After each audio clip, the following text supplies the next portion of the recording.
Hello, everyone, and welcome back to Clean Arthur's Roundtable. Today, I'm here with Adam Jansen, Malhar Patil, and myself, Nick Manders. Unfortunately, David Dan, his immune system is not as clean as it could be, and he can't join us today. He is dealing with something bad. He'll be fine. He's got a little flu. He had to tap out. But anyways, today we are convening to discuss a question. How do you level up in powerlifting? And what do I mean by that? How do we get a lifter to go from their early beginning larva stages to eventually cocooning into an intermediate and blossoming and butterflying into an elite level lifter, whatever that may be, right? So that's the question to, I guess, the three of us today is how does one just, get through these stages of a powerlifter's career, of evolving and becoming better? And I think I'd like to start with first defining these stages, right? So how do we define what is the starting stage even of a powerlifter? And then how do we define that? What are we going to name it? Beginner. Fucking boring. It's so boring. He's looking for something with a more catchy touch to it. Beginner works, but do we even want to consider beginner 6 months in? How does one even start with powerlifting? Or is that something that we just don't want to touch on entirely? Right. I mean, we could start with, okay, someone decides that they want to powerlift. That could be where they start. What's the next step? I'm interested in powerlifting. I want to take it more seriously. Boom. That's the first stage. How do they attack their next 6 months or a year of training? No? Am I tripping I think here? that's good. No, I think that's good. Right. We get the initial, divine spark. I want to be a powerlifter. I was whatever I was before. Going forward now, I am a powerlifter. What do I do? Mally, I'm the beginner powerlifter. I'm Nick Manders. I don't know what I'm doing. Coach Mally, help me. What do I do? What's step one, Mal? Step one is go to the gym.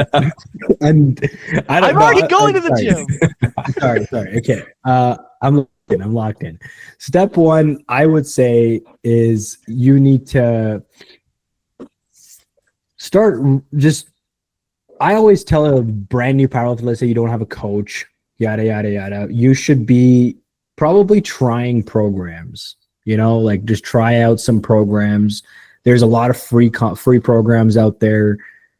Try stuff out, see where you can kind of get your strength level to a baseline of you're okay, I feel pretty strong. I'm hitting some consistent PRs. I think that's what I would define as a beginner. Someone who's kind of just getting their feet wet. They're learning about the sport. They're starting to try new programs. They're doing the things that are already out there. And then they start kind of they start understanding what is competition, what is a really good powerlifter look like, and their starts opening up, and they start trying more shit. Maybe get a coach, start getting a free coach. Usually, that's how people start. They'll ask a friend, be like, "Yo, can you coach me?" Usually, that's how it starts. So I would say that's kind of the beginning portion for me for a powerlifter. No, I disagree. Step one. Send it in the gym constantly. Just lift heavy without a plan, just for a little bit. Find your love for lifting heavy. Milk that as long as you can. You might be able to hit some PRs just doing random shit for a little while. I'm not talking in for 6 months or a year, but first couple months, just find your love for it. Lift heavy. What can you do? Right? Once that stops, and it will stop pretty quickly without a good program, then you can start looking into okay, this is fun. I was able to hit this. This is what my baseline is. And now I can start looking into some basic programming or stuff like that. What do you think? Nick, which approach would you take? Would you go right onto a program, or would you have a little bit of fun and just send it? I think, beginning in this very, conceptual larvae stage. I think that getting too quickly into something that feels confining can almost take away that initial joy and spark of trying something new, right? I mean, maybe there are some exceptional cases where they want that regimen. Maybe that is what appeals to them within powerlifting. But I think you're right. For most people, it is just, I can lift heavy and that's the sport. I can max out. And like you said, I think that lasts a very finite amount of time, but you can, milk it and just go balls to the walls and be a bit stupid for a bit and develop a passion for it first before then getting into it. But I do kind of agree with Mally here in the same idea that, like, you did say this is going to be very, very short-lived, right? Maybe a month before it's like, all right, I can't just keep maxing out. I've done this for a month. I've just been like free balling myself in the gym. I don't know what to do now. And I think at that point, there's one guy who comes to the gym every week. He tries to push 2 reds, goes home, and he keeps trying. And I'm so proud of him. You're going to get it one day, buddy. Just keep going. Every week, give it a shot. I like that guy. But we don't want to be that guy, because eventually the whole idea of this was to progress to elite.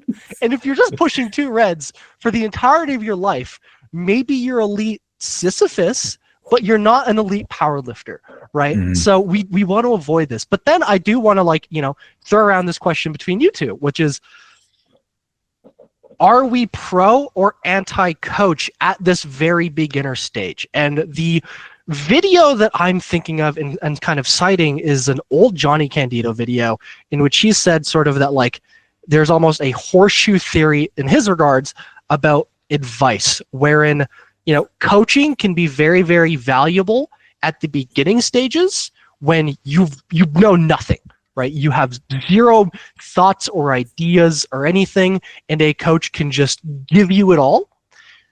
And at the very end, when you need to fine-tune that minutia. And we can discuss, how correct or incorrect he was on that, throughout, whatever, what have you. But let's focus on that initial portion where, do we find a lot of value in a coach at these beginning stages? Or is it more, we can kind of go with a template program, especially something free online, given that there are so many, right?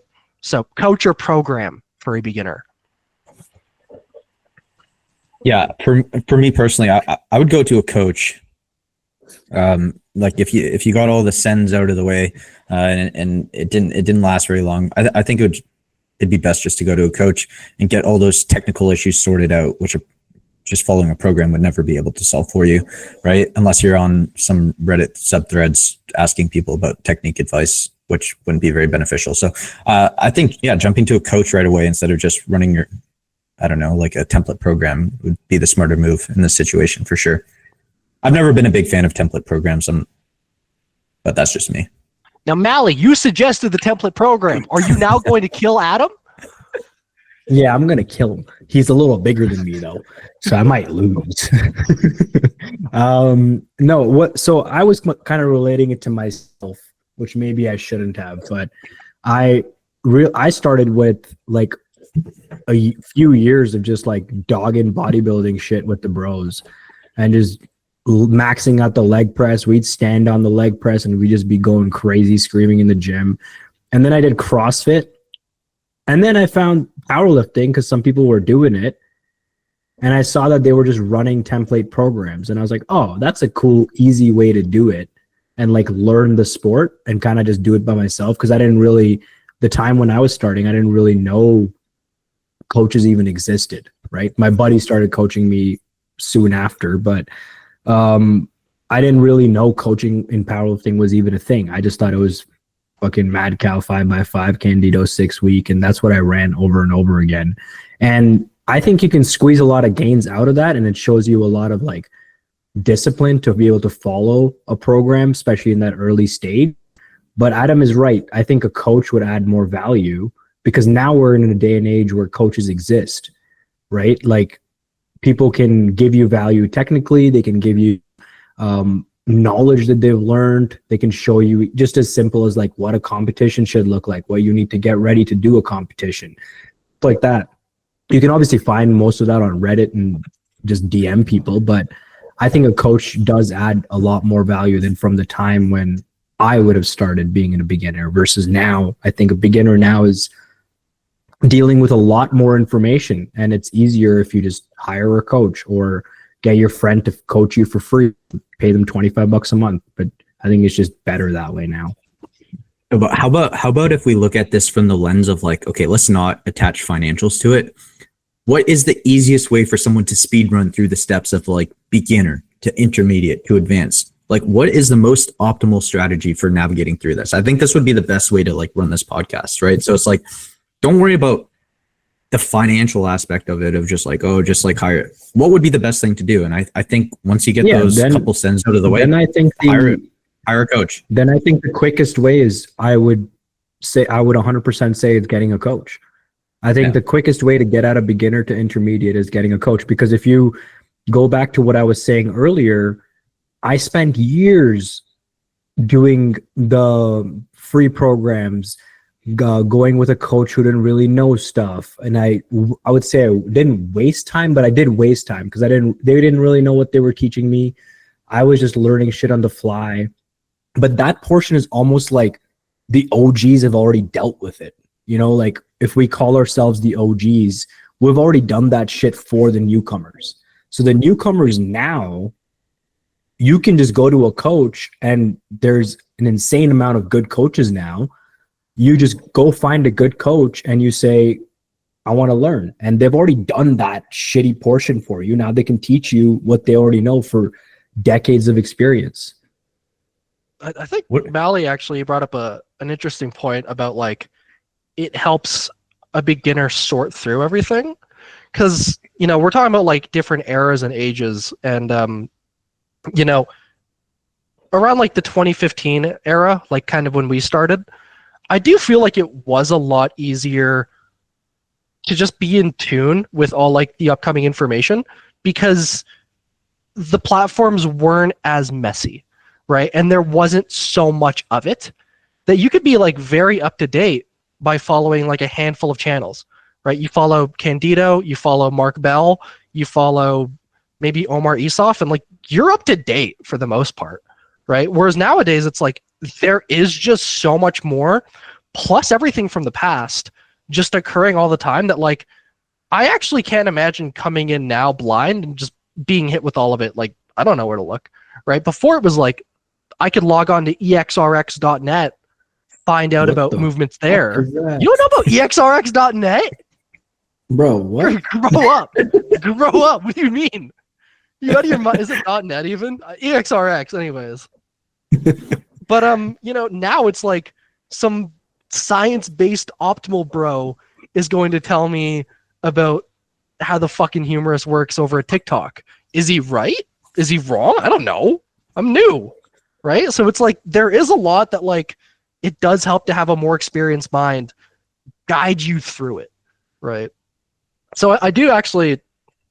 I think you guys are kind of right. I would have actually said beforehand a couple of years ago, I don't know how like necessary a coach is for a beginner. I actually would go so far as to say like, I think a template will work fine, and then just do your own research online. But now there's so much of it that's such a daunting endeavor, right? That I don't think it's worth it, right? Especially considering that like there are so many coaches out there now. You can find a very affordable one. I know that we said like, let's not talk about finances. Look, we're heading into a recession. We need to talk about finances to some degree, right? We can't just fucking ignore them. No one can just ignore finances, all right? We didn't all invest in Bitcoin, all right? I have, but I think that this sort of like I do want to do one last thing for like a beginner, because I am remembering this Johnny Candido video of what gym do I go to, right? Because he did point out that like if you are going to go down the path of no coaching, a powerlifting specific gym can be very, very valuable, because there is just not just only a culture there, but there's a lot of individuals there that you can either just ask them questions or just watch them to see how do you do things, right? Versus trying to figure out how to powerlift in a commercial gym. Like, what are your guys' opinions on that before we move into intermediate? Because I think that covers our bases. I think that's a good point. I think that's a good point. But I think you have an opinion on the point?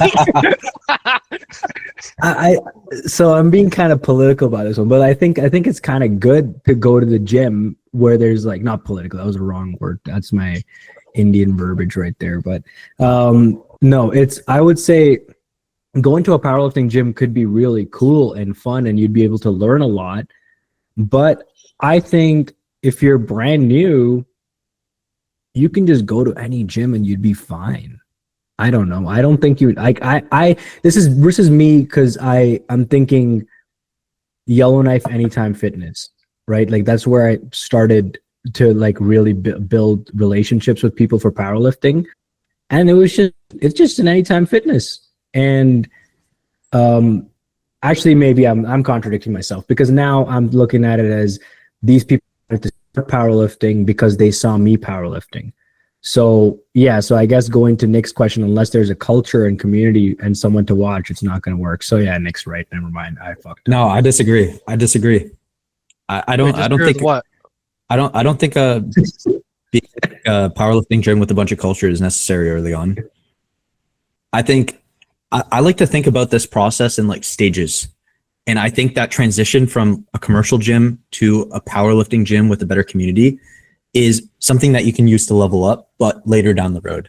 I just don't think it's necessary at this stage for the beginner. I think like the main qualities you need to nail down as a beginner is hop on a program and then prove some consistency, like literally just dog it out in a commercial gym for a little while. And then moving into like a more community specific gym is something awesome, but I think that would probably be more beneficial in the next stage. Like, let's say, all right, we're starting to go through some plateaus now in this beginner stage. What's the next thing I can do to try and like get to the next level? And I think moving into a better community would probably be a great way to do that. I just don't think it's super necessary in this like beginner stage. I'll go so far as to say I think it's harmful. Oh shit! Okay, well, no, you go. Oh fuck yeah, fuck Nick. Don't let that guy talk. Yeah. I'm talking. All right, I'm older.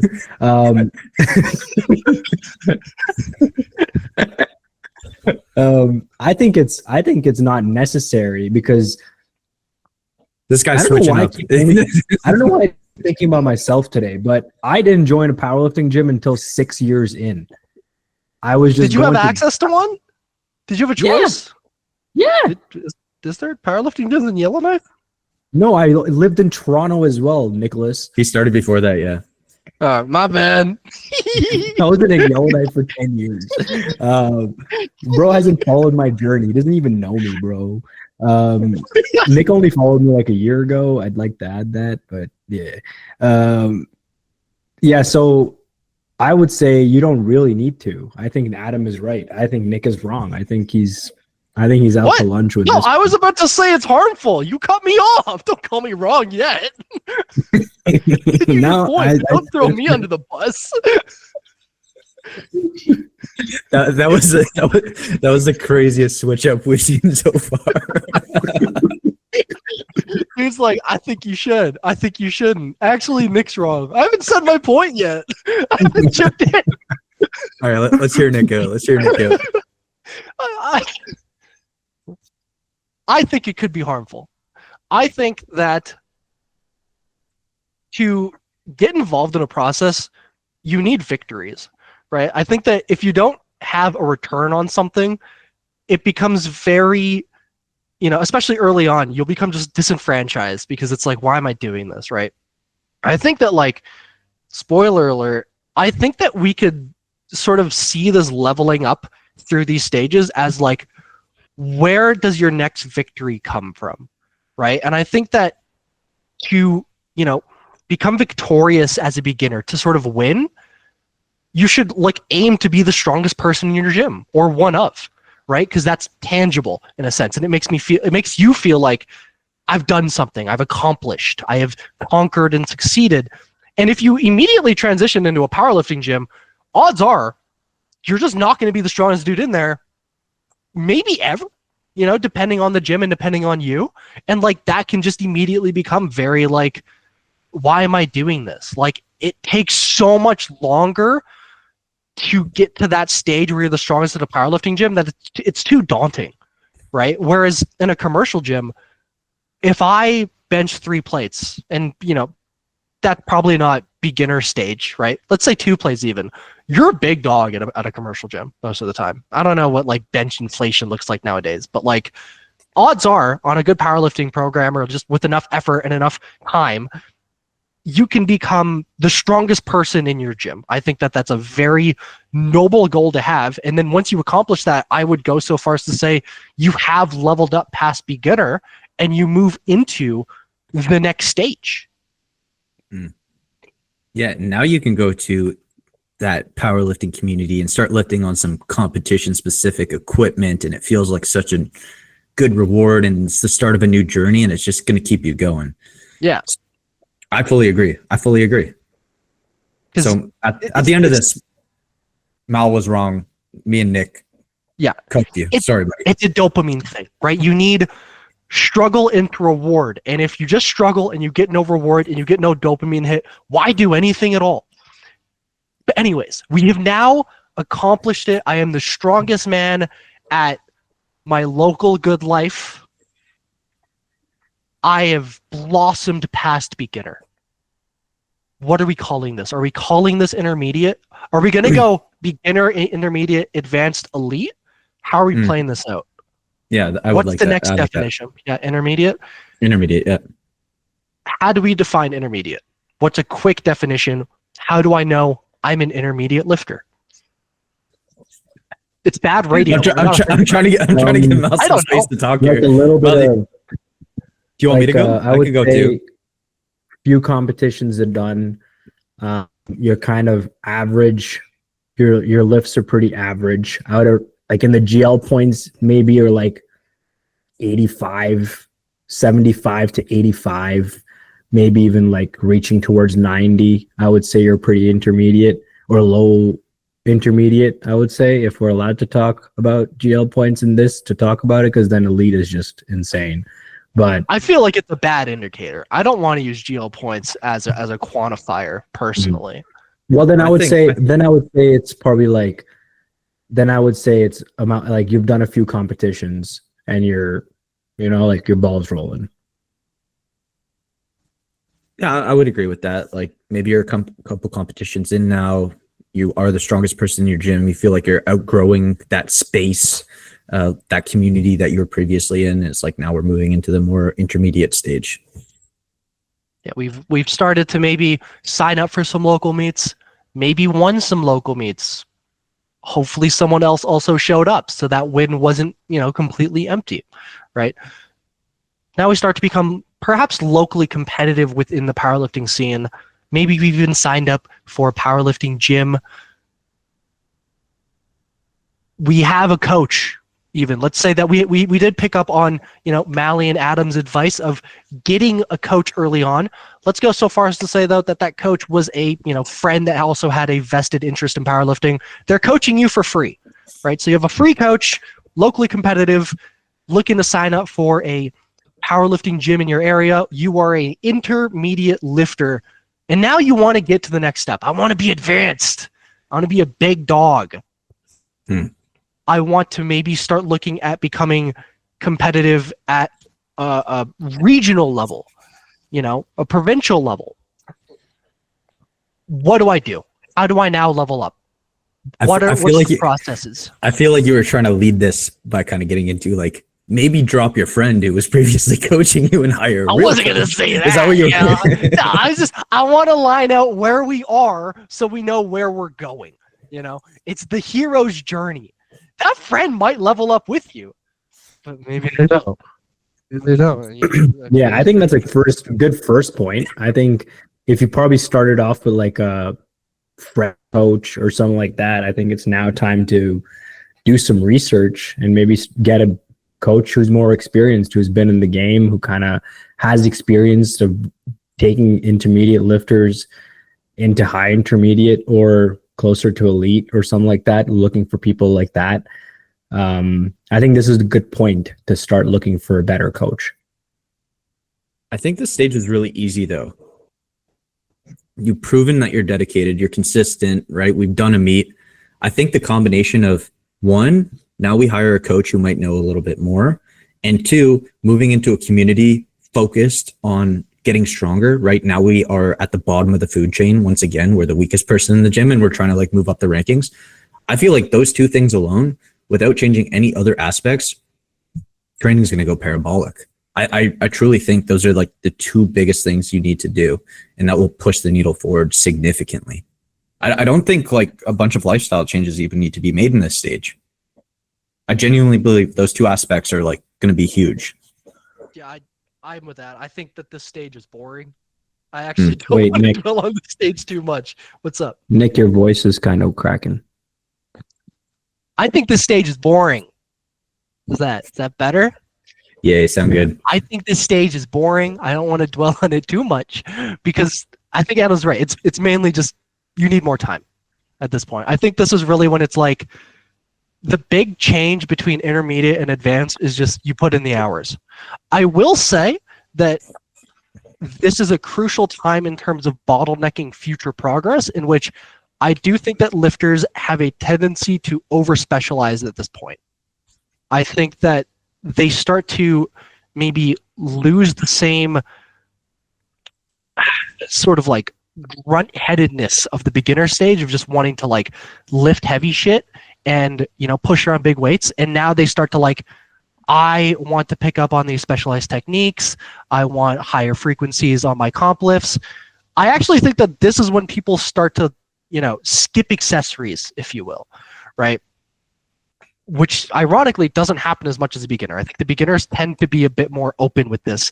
And then intermediates, they want to specialize too early, I feel, is actually when this happens. And I will say that, like, while I do believe that this is a boring stage, because it does mostly require time, you can make that crucial misstep of not applying this time to also still continuing to further build your base and foundation as an athlete, right? Would you agree with this? We missed you. Yeah. So I would say that, like, the big thing is time, not a bunch of lifestyle changes, but from a tactical standpoint almost, there needs to continue, and this is, you know, lifelong really as an athlete, but there needs to be an effort and continuation of just building, you know, multiple qualities beyond just being good at SBD, and continuing to try to fill out your frame, because no one is going to be filled out as an intermediate, whatever that may be, right? I think it's part of being an intermediate is you still have a filled out frame, which means put more muscle on. You got to do the work to do that, right? Yeah, I think that should be a major focus for the first two stages, is just put on a ton of muscle, like as much as you can, 100%.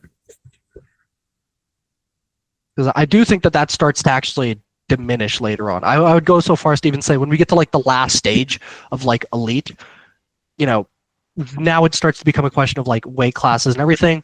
You're probably not going to be elite if you don't have a filled out frame. So now we do have to start thinking about that. But that's biting off more than we can chew right now. That's later on in this episode. So is there anything? That brings up a good point when you talk about weight classes. I think in the intermediate stage, I think you are right. I think people become very unfocused and almost like don't realize where they're at. In their stage, they start thinking, oh, I've got like 5 to 7 competitions in. I'm a vet. You know, I'm pretty good at this shit. And they almost like themselves into thinking that they're really good, and they stop doing accessories. They change weight classes for some reason. They start going down weight classes because they think they're going to be more competitive. They start just the focus. They lose their focus, which is being intermediate. You know, you want to, if you're an intermediate, just be an intermediate and just really try to get stronger, get more muscle mass on, just focus on consistency and all these kind of things, rather than focusing on like, oh, how do I beat Joe Bormstein? Because you're not there yet. that's a conversation that you're not even close to talking about, you know? So you bring up weight classes. Would you say that, within this intermediate stage, you said like don't shift between weight classes. I would go so far as to say don't think about weight class at all. I think just now is not the time. You just wherever you are. I should have said people go down weight classes a lot. People will be like, "Oh, I need to cut because I want to make. I want to be more competitive. I want to go to regionals or whatever." They try to cut, and I'm like, "You have a training age of 2 years. Like your first time doing anything where it's hard on your body was a squat. You didn't even spend some time to play a sport. This is your body, it doesn't really know what it's doing at all. So you need to adapt. You need to put on muscle. You have to give it some time. Well, I think people just do it way too early because I think it's a very dangerous spot being an intermediate, because my only problem with what you said, Nick, about trying to be the best in your gym early on, it almost creates an ego too early in a person, where if a person who is like starting off and they go and they're like, now I'm the best, I know I'm the best, maybe they even win a local competition, right? They think they're so good. Now they come into intermediate and all they're thinking about is, how do I become the best without even wanting to do the work where they're at, like swimming in the trenches, right? So I'm saying that it's almost a negative impact if you only only tell yourself, oh, I'm so good in this Anytime Fitness where there's literally nobody here. And then you go into this real world and you kind of like, all you do is you're like, oh, how do I get there? And you don't want to be here. Like be here. That's what I'm saying. I'm trying to say is be present in your stage. Like understand where you're at and put the work in right there. Don't think about something you're not even close to yet. Like don't rush it, but let it come. Yeah. And I think that ego, if you build that ego too early, I think it could be very detrimental to your progress and even start seeing burnouts. Adam, you wanted to chip in? Yeah, but isn't this where the strategic play of moving to a more competitive community, like a new gym where you're not the strongest person there, is going to kill that ego immediately? And now you're like, damn, maybe I'm not as good as I thought I was. I still have a lot more to learn, right? Doesn't that curb that immediately?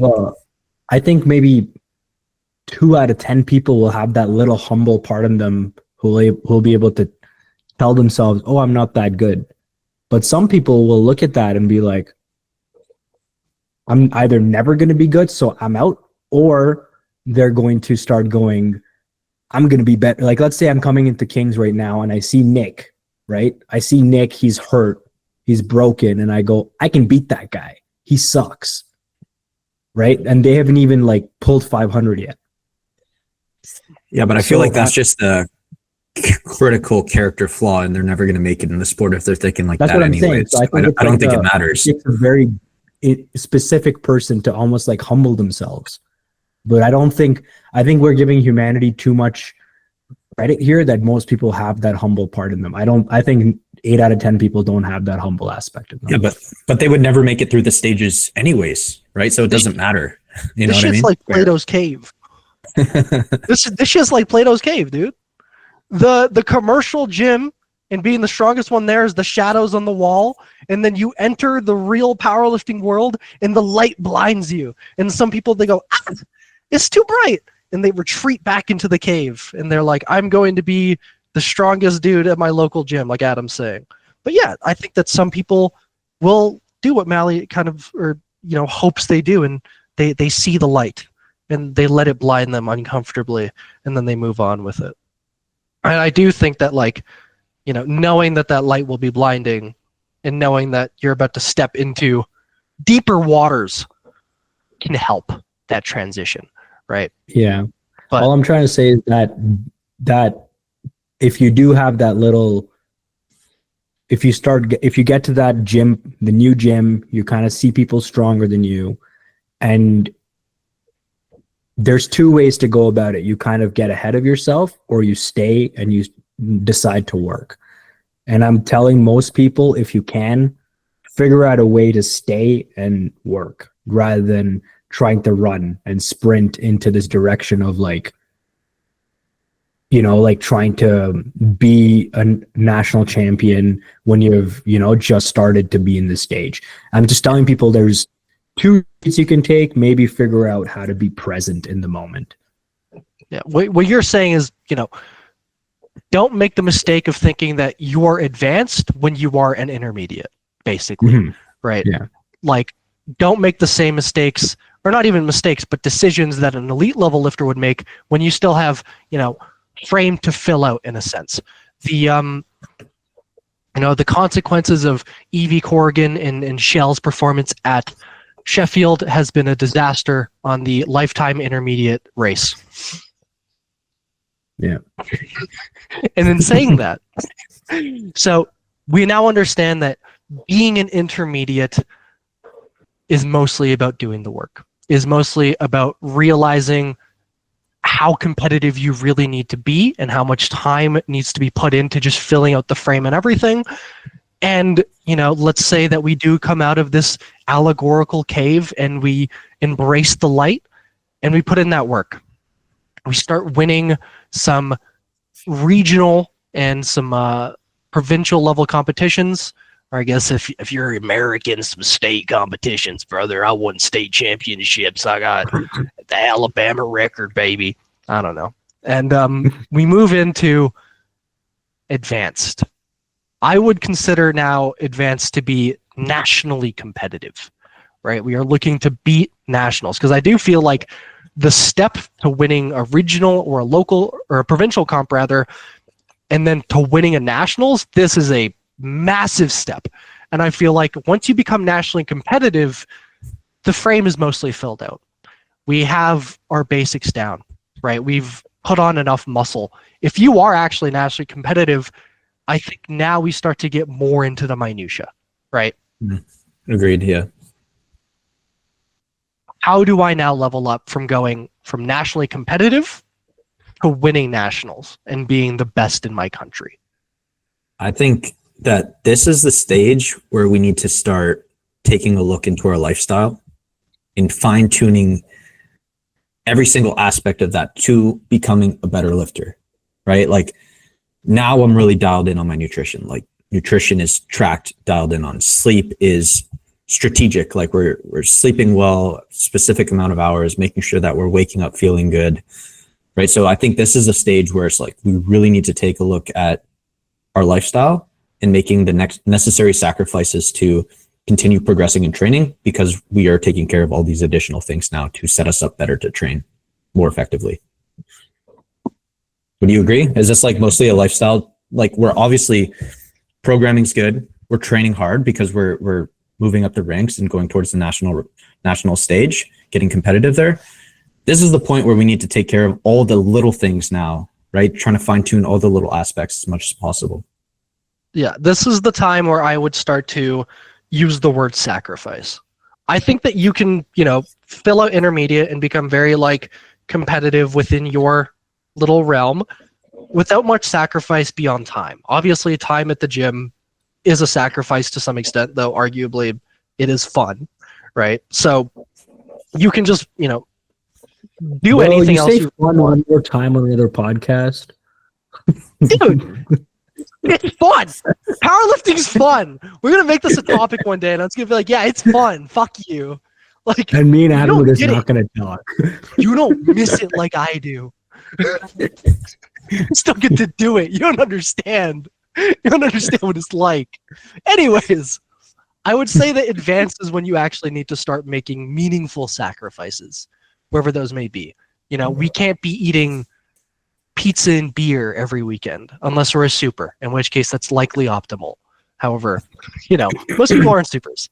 So in saying that, I have a really good point right now about fun.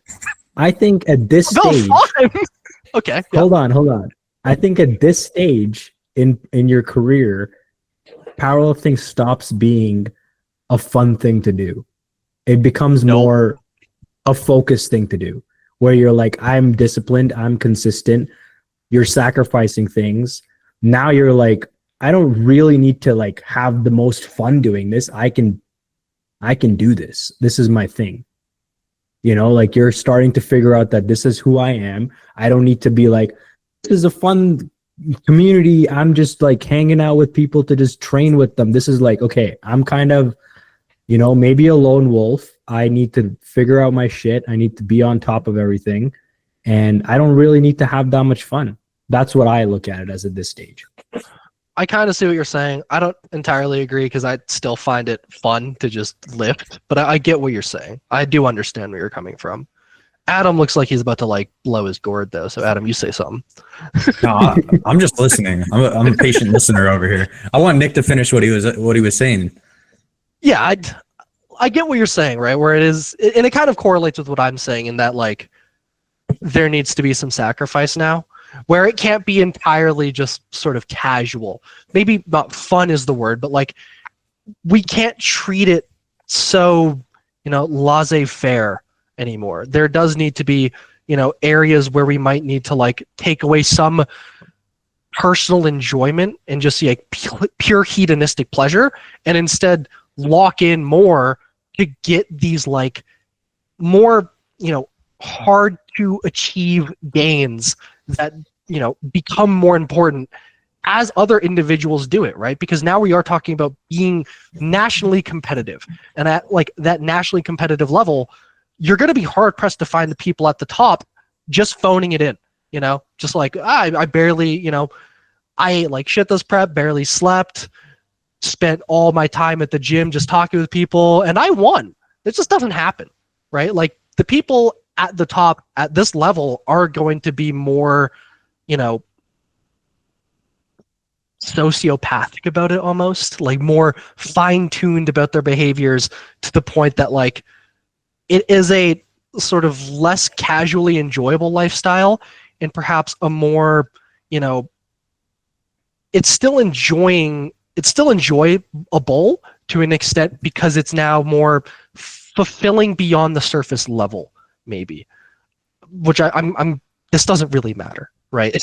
I'm not going to like get into a big topic about how like, you know, it's your telos or some shit, but it does stop being as enjoyable, like Mally's saying, from this very like casual, you know, vapidity, and instead it is more like we need to get deeper into things. We need to like focus more on the minutia and the tech and, you know, the tiny things that do get us that extra 2.5 kilos that could win us the championship.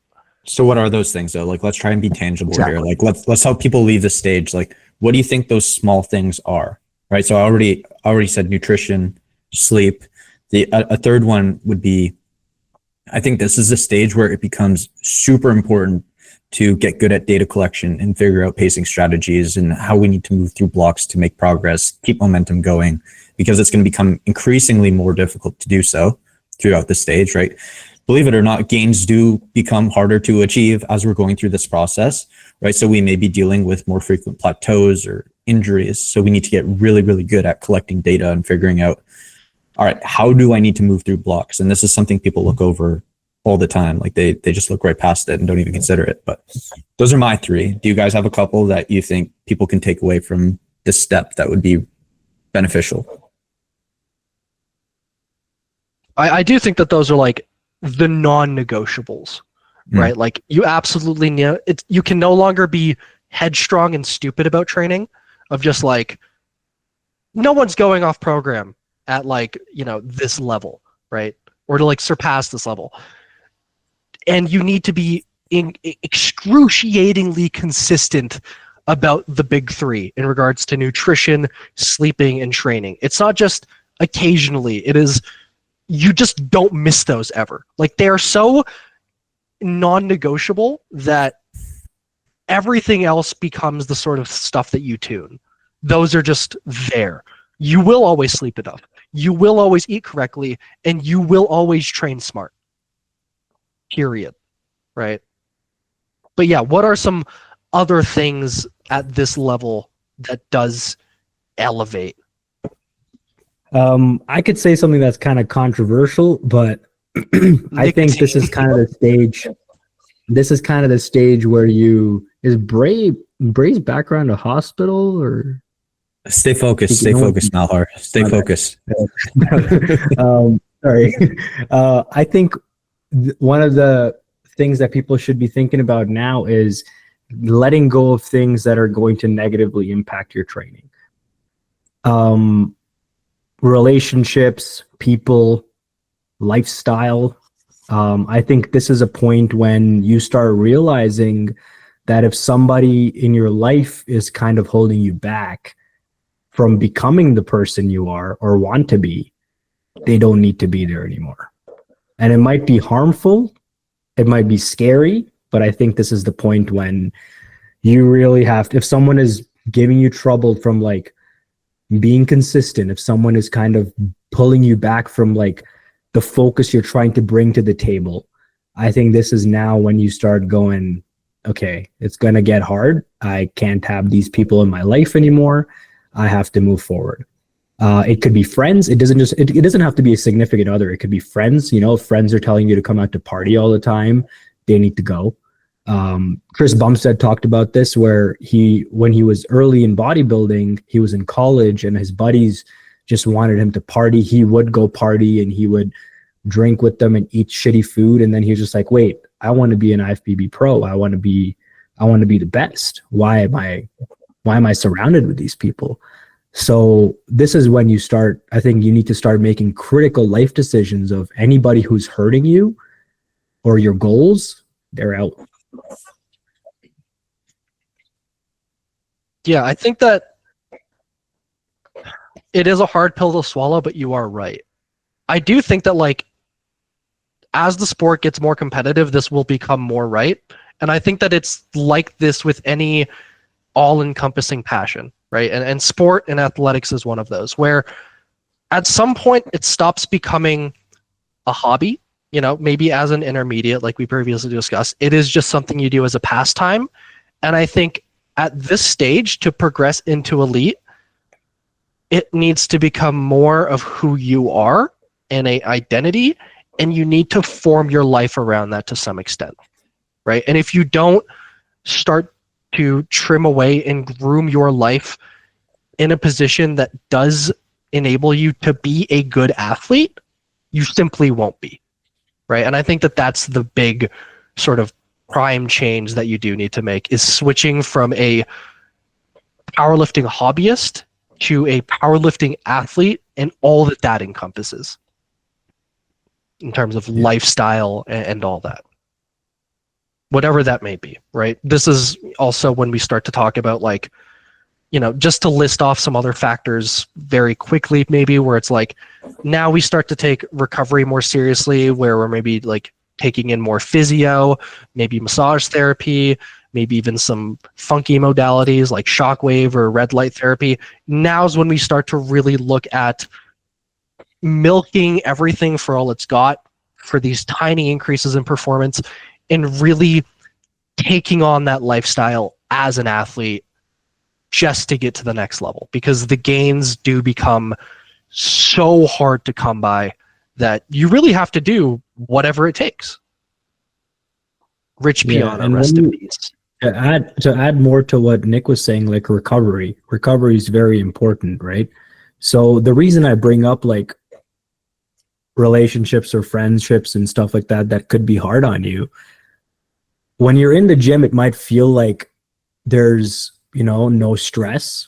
But when you're at home, if you're stressed and stuff is shitty and, you know, like you're constantly pressured to go out with people, or you're constantly pressured to feel bad about what you're doing and what time you're putting into what you love, that stress is going to eat at your recovery. And you're not going to be able to, you know, let go of that stress, recover, train as good as you want to. So I'm when I go to that point, I'm trying to help people understand that there is a really strong significance on like what external stress from a bad partner or something can do to your training if you're especially trying to get to this point of being a national champion or more. Yeah, it's all stress. It's all going through the same system. Like your body can't really differentiate between the life stressors of having, relationships that don't cater to training and like a really hard squat, right? It's all parasympathetic, or is it sympathetic? I don't know. I'm a fucking dropout. One of them. It's all the same system. Your body just looks at it all as like, I gotta recover from this? Whoa, that's a lot. All right, so I think that actually does cover it, right? Like you cover all this, and if the stars align and you're better than everyone else, now you win nationals, you get to worlds, and I think if you get to worlds, you're an elite athlete. Is there a step above this? World champion, sure. Is there any way that someone can tangibly get from an elite level athlete to a world champion? I'm going to quickly just say I don't really think so. I think at this point it's luck. It is genetics. And everyone tries really hard still. I think we should put in another status here called Elite Plus, and that's where like the world champs, Sheffield champs, and all these people sit. And I think the world's people sit at like elite or above advanced. That I think that we should separate, because powerlifting, I think 5 years ago, elite would have been enough, but now there's an elite plus, I would say. I think this is an interesting stage though. So like, let's say someone isn't the most genetically gifted and they don't have that, like Austin Perkins kind of thing going on for them, right? Yet they still want to become a world champion. Someone who comes to mind is like Jurens Kangamu, right? It's funny. Now when we get to this elite stage, we kind of return back to the beginning of like, now it's just a patience game again, right? Like you just continue doing what you're doing. You don't really need to change too much. This is your life now. Now it's just set your sights far down the road and just keep on pushing. Like I feel like this is quite a simple stage, right? Obviously there's going to be lots of injuries and plateaus and stuff, but everything, you're dialed in on everything. If you're staying consistent, the only thing to continue doing to get to hopefully becoming a world champion one day is just more time, right? Like that's what it becomes at this stage. I don't know if you can really fine tune too much else. Yeah. And shout out to Jurens Kangamu for winning the world games. Yeah, and fucking 872.5, I think, like second best 83 total of all time, just under Mr. Borenstein. But no, I agree with you. And I actually think that like, I'd go so far as to say that we're actually all at this level, the three of us. And to me, it's the most enjoyable level. It feels like endgame in like an MMO or an RPG, where it is just like you've kind of done it all. At this point, it is mostly for bragging rights with like the fellow people at the top. And it's already become so ingrained with life that like you're already doing it anyways. And it is now fun to experiment with stuff and to continue grinding away and to still have that almost, like you said, like intermediate mindset where now it is just, put the time in, keep grinding away. The reason I did say that I think that surpassing the elite level to whatever that next level may be of like elite plus is that I think that even though it does just come down to like time and consistency and redoing it, I do think at this point, whether or not you do succeed and get to that point of becoming a world champion, it does become a little less, controllable in a sense. I think that up until this point, it is very much in your hands. You can just do it if you want to. But past this point, it is kind of like, this is, I think, when genetics really comes into it, where it's like, look, not everyone is going to be a world fucking champion. Whoa, who would have thought, right? Which is like, it's fine, because it's fun, because now the goal of the game now less becomes, we need to win nationals to get to that next level, and now it is just, let's maximize genetics. Let's just see where that potential's at. Let's do everything under the sun, put as much time as possible into it, and just see where we end up. We're in the end game. Now it's just kind of more fun, right? It's more stressful because you're still doing everything that we've just talked about, and you're just continuing to do it now. But it's fun. It's more fun to me. I'm mostly saying this to piss you guys off because you guys told me to stop saying things are fun. But it's fun. It's so fun. No, I have fun training. I do have Yeah. fun training. I will say that. I find training fun. Not all the time. I think but do. now, this stage where people are at, I think it becomes a very fun. Yeah, I agree. It's more fun because you kind of feel like you've achieved most of the goals that you wanted to achieve, kind of, right? So it is kind of fun in that like self-fulfilling way. But I think now in this stage is where powerlifting just becomes a job, where now you just are expected to train. No one is you're not going there because you have to go. Sorry, you're not going there because you feel forced to go. You're going there because you want to, and it's just something you have to do. Like, you have to squat on Monday. That's what you're going to do for the next X amount of years. That's just what you do all the time. And it's not like no one is telling you to no one's forcing you to do it. No one's forcing you to do accessories. No one's forcing you to eat your foods. And that shit's just all automatic, right? And then maybe you're doing something more to try to like surpass people. Like, you're trying to do, maybe cardio every single day, walking at the end of the night, making sure you're on the treadmill for 45 minutes a night, shit like that. Like, all that extra stuff you're kind of trying to add to maybe get an edge on people. Like, Nick talks about his red light therapy and all that shit. Like, if you're trying to just get that edge, this is where you kind of maybe can get an edge, but you can't get that edge unless you're very consistent with everything else. And what I'm trying to say is that at this stage of the game, people who are in this stage, they don't need to be told to be consistent in those. They just are. That's just. I have a question.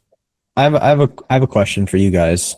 So let's say we've all gone to Worlds before. What are things that you, as a person, can still develop on? Like, what are things you guys are working on to like try and continue pushing the needle forward? Like, have you gotten to this point not doing something that you're now starting to do to try and push that needle forward? Right? Like, so for me, for example, it's like I've got to Worlds. Like, we can say that's like fairly successful in powerlifting, but like I still have a ton of work to do on the nutrition side, right? Like, I'm not the perfect athlete by any means. I do a lot of things right, but I still make mistakes. And the big one for me, and the thing I'm putting my most focus on right now, is actually just like eating well and sleeping better. Those are two really important things. And I know we talked about like, hey, you really need to lock in on those early on to get to that world stage. I'm not going to lie. I've struggled with like food and sleep for a long time, but are there stuff you guys have struggled with in the past on the way here that you're like, okay, I'm really trying to focus in on this now to hopefully, place better at Worlds one day? Yeah. You talked about pacing and data collection. That's something I'm trying to focus on now. In the past, I would probably, if I was feeling really good, like I feel really good right now and I feel strong, I would probably push really hard, right? Because I'm like, oh, I feel nasty, so I should push. But now I'm playing the smart, slow game and studying the data. Like, I've studied my blocks and been the most successful blocks, and which have been the not so successful blocks. And for me, it's been the ones where I take smart progression over time, and not chase stuff too quick. So that's one of the things that I'm kind of really, really locking in on. And I'm like, I can get where I want, but I need to be in what Nick was saying. I just need to be grinding away for a really long time, but I need to do it really smart and not get ahead of myself. So it's almost like what you said, you go back to that beginner stage. So I feel like me going into Worlds was like going into that new gym, right? I went into that new gym and I saw, holy fuck, everyone is better than me. And I'm really, really bad. Now I could have been like, I could quit, or I could go, oh, I'm going to beat gel. Or I can go, no, I need to work my fucking ass off where I am. Right. And take it really, really smart, really, really hone in on those things. So that's interesting that you guys say that it almost like the pendulum swings back and now you're back at that stage and you're like, okay, I got to grind. What about you, Nick? Is there something that you've maybe not been the most on top of so far in your powerlifting career that you're really starting to dial in on now? I don't know how much you're just trying not to be hurt. Yeah. So I mean, let's ignore right now and let's ignore honestly, right now. Because right now it is just I'm in that period that honestly every athlete will probably go through at some point of just within this journey that we've even talked about, or even at the later level of just being injured. So beyond that, it has just mostly been like trying to play with programming. Like I am a bit worried that this becomes a bit like masturbatory and that we are just discussing that like we're so perfect about everything.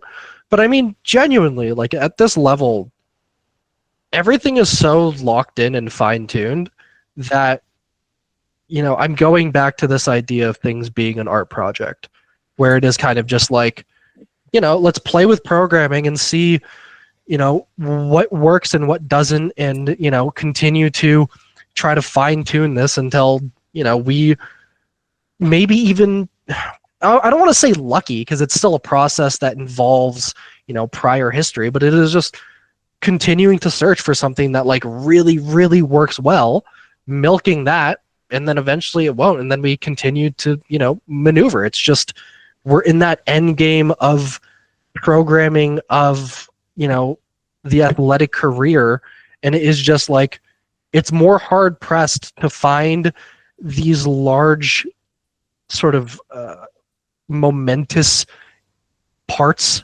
of the journey wherein we do just have like a lot of progression on the total or on a specific lift. But that's just become the game, is trying to find ways to induce that. And it just becomes harder and harder to do, where it just takes more and more time. But, it mainly is just that. That's sort of the mechanics of the game now, is just continue to experiment, continue to find ways to push the needle. And it's very enjoyable. It's very fun. But in terms of the externals and everything, like, me, I'm pretty locked in with that stuff. Like, I have the time, I have the energy, and I get my red light therapy in. Does it do anything? I don't know, but like that just goes to show that like there's not too much more I can fine tune in that aspect. But even that, like I started taking baths, like small stuff like that to push the needle. I think that's a difference between me and you guys a little bit though, is like I still feel like I have a long way to go in terms of like my nutrition and locking that in.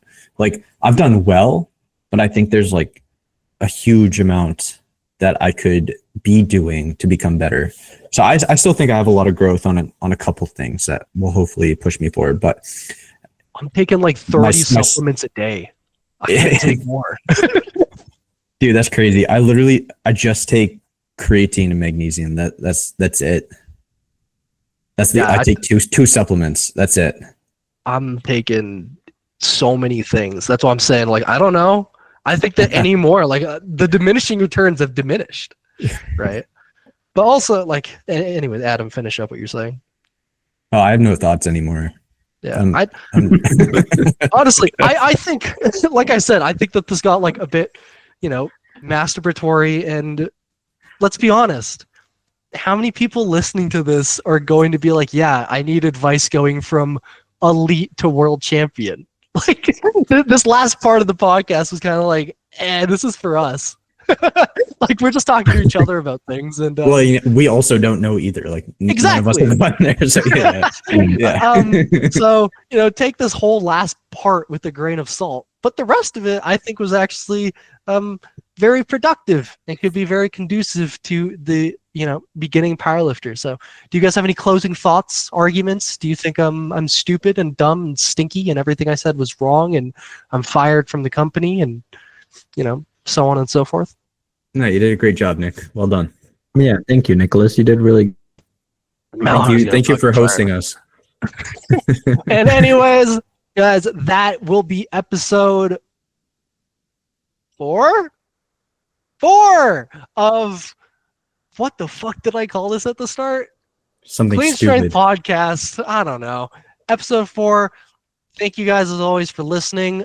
We will catch you guys next week. Hopefully David is healthy and I think it's his turn to ask me a question that I then asked everyone else, because this is how this works now. So tune in next time when we ask everybody, do you guys think that Italian conservatism and traditionalism holds back their cuisine too much? Because I find that, you know, their inability to, you know, look into other gastronomies holds back, you know, their entire sort of culture when it comes to food, despite the fact, no, don't fucking cut the podcast.